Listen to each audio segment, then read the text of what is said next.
জাতিসংঘ সহ আন্তর্জাতিক সংস্থাগুলো নিয়ে বড় সিদ্ধান্তের কথা জানিয়েছে যুক্তরাষ্ট্র। দেশটির প্রেসিডেন্ট ডোনাল্ড ট্রাম্প ঘোষণা দিয়েছেন, জাতিসংঘ ও আন্তর্জাতিক মোট ৬৬ সংস্থা থেকে যুক্তরাষ্ট্রকে সরিয়ে নেওয়া হবে। এই সিদ্ধান্তের কথা জানানো হয় স্থানীয় সময় বুধবার। হোয়াইট হাউস প্রকাশিত এক প্রেসিডেন্সিয়াল মেমোরেন্ডামে এই ঘোষণা দেন ট্রাম্প। তিনি বলেন, যেসব সংস্থা চুক্তি ও সম্মেলনে মার্কিন স্বার্থের পরিপন্থী, সেগুলো পর্যালোচনা করেই এই সিদ্ধান্ত নেওয়া হয়েছে।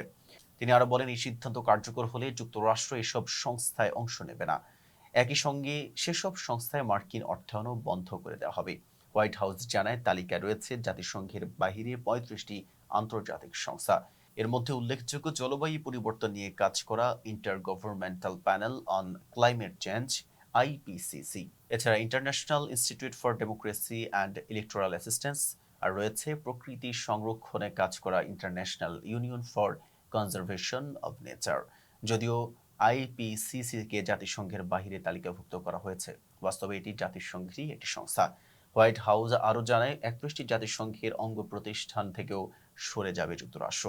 এর মধ্যে রয়েছে মা ও শিশু স্বাস্থ্য নিয়ে কাজ করা ইউএনএফপিএ, এছাড়া যুদ্ধ কবলিত শিশুদের সুরক্ষায় কাজ করা জাতিসংঘ মহাসচিবের বিশেষ প্রতিনিধির কার্যালয়ও। এই সংস্থাগুলোর বিশ্বজুড়ে ঝুঁকিতে থাকা শিশুদের অধিকার রক্ষায় কাজ করে। দ্বিতীয় মেয়াদে ক্ষমতায় ফেরার পর ট্রাম্প প্রশাসন একাধিক আন্তর্জাতিক সংস্থা থেকে যুক্তরাষ্ট্রকে সরিয়ে নিয়েছে।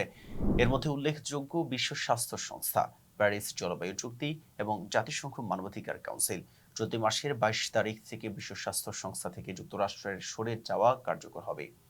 বিশেষজ্ঞদের মতে, এই সিদ্ধান্ত বিশ্বব্যাপী মহামারী মোকাবেলায় বড় ধরনের ধাক্কা হতে পারে।